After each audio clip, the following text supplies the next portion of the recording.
Buenos días, esperamos que este audio devocional sea de mucha bendición. Muy buenos días hermanos, ¿cómo están? Les habla Carlos Calderón y hoy vamos a continuar con nuestros estudios, nuestros devocionales en el capítulo 5 de Efesios, con el tema de esta semana, imitando en nuestro andar. Y hoy vamos a ver andar en amor, no en egoísmo.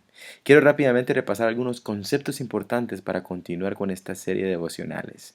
El mandamiento que encontramos es andar. Vamos a leer el versículo 2. Y andad en amor como también Cristo nos amó y se entregó a sí mismo por nosotros, ofrenda y sacrificio a Dios en olor fragante. El amor vimos ayer, tomando los conceptos que nos da Efesios 5.2 y Efesios 5.29, que es una entrega de sí mismo por el bienestar de otro para proteger y proveer. Y dice el versículo ahí como Cristo nos amó.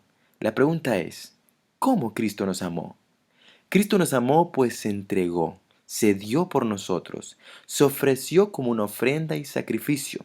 Recordemos que la ofrenda representaba su vida desde el pesebre, su ministerio, y luego dice su sacrificio que costó que entregara no solamente su cuerpo, sino sufrir la muerte espiritual por nosotros.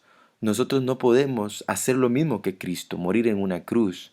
Pero sí Cristo nos enseña a amar con nuestra vida y nos dice que el amor es entrega, aunque eso implique renunciar a mis derechos, cosa que el mundo no busca hoy en día. Ahora, no es no amarse a sí mismo. Es importante entender que el amarse a sí mismo es importante, pero con un concepto claro de lo que es amarse. Efesios 5:29, después vamos a tocarlo más a fondo, dice que si alguien se ama, esa persona se va a proveer y se va a cuidar. Va a proveer a sus necesidades físicas, espirituales, relacionales y se protege, o sea, va a tratar de cuidar su corazón, su cuerpo, su relación con Dios.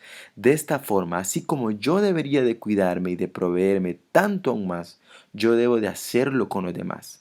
Pero en este versículo Pablo nos hace mirar el pasado y recordar cómo Él nos amó, aunque hoy lo sigue haciendo. Nos amó sacrificialmente. A ver, ¿qué estoy dispuesto a hacer por el bien del otro? Estoy dispuesto a callar, estoy dispuesto a dar, estoy dispuesto a escuchar, estoy dispuesto a invertir, estoy dispuesto a mostrar la verdad de su vida, porque el amar incluye poner el dedo en la llaga muchas veces. Porque hermano, la misma cruz que nos mostraba su amor, nos mostraba lo pecadores que éramos. En los siguientes versículos vamos a encontrar un contraste. En el versículo 3, ahí dice, la primera palabra es pero la manera de vivir como conviene a los santos, es decir, a la iglesia. O otro versículo que dice como no conviene. Alguien que realmente que quiere vivir de la manera que va a expresar el versículo 3 en adelante, es una persona que dice ser hija de Dios, pero con su vida muestra que no es.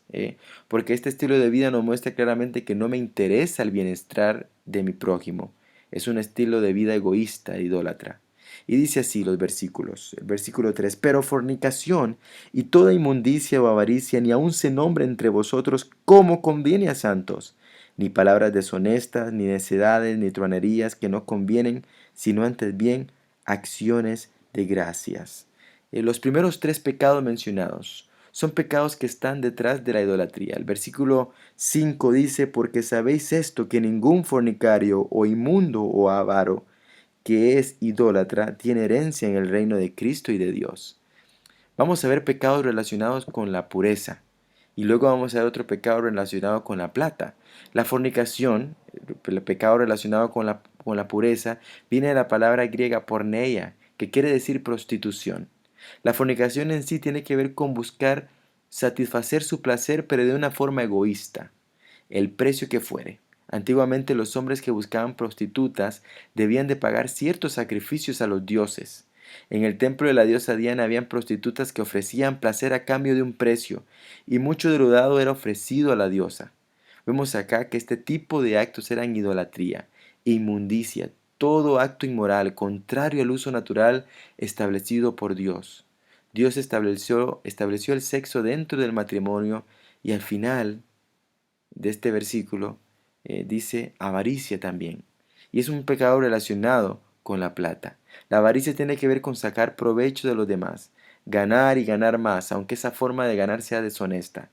En el templo de la diosa Diana habían mercados. En Hechos 19:23 en adelante, y le animo a leerlo, muestra cuando Pablo llega a Éfeso y los comerciantes se preocupaban porque como otros se convertían y decían que ya no hay más dioses, no iban a querer comprarle sus templecillos. Bueno, a ellos lo que les interesaba era ganar más plata. Pablo les vuelve a nombrar en el versículo 5 y le llama a este tipo de personas que son a- eh, avaras, que son fornicarias, que son inmundas, que son idólatras, que no tienen herencia, es decir, que al no tener herencia no son hijos de Dios y no han nacido de nuevo. El versículo habla claramente de pecados. El versículo 4 va a hablar pecados relacionados con las palabras. Dice el versículo 4: ni palabras deshonestas, ni necedades, ni truanerías que no convienen, sino antes bien acciones de gracias. Las palabras deshonestas, necedades y tronerías, todas con un significado de palabras o conversaciones fuera de lugar, ligados a lo sexual, pero de una forma mala. Warren Wiersbe dice que existe gente demasiado ingeniosa que puede contaminar cualquier conversación con chistes que siempre están fuera de lugar dentro del pueblo de Dios. Vivimos en una cultura que le encanta divertirse usando palabras obscenas o hablando de la sexualidad a modo de chiste, cuando cuando sí podemos tener conversaciones que edifiquen con el fin de ayudar, pero tenemos que tener cuidado de lo que hablamos. Este tipo de cosas, dice el versículo, no convienen.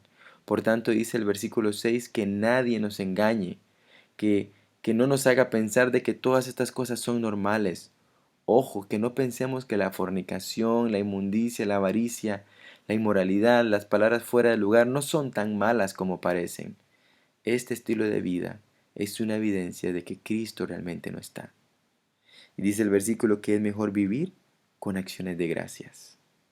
Mejor vivir en amor. Definitivamente me va a ayudar a buscar el bienestar del otro, pero vivir de esta manera es una muestra de que no me importan los demás, solamente yo y mi satisfacción. Cuidémonos, no nos dejemos engañar. Que el Señor te bendiga. Nos vemos mañana en otro devocional.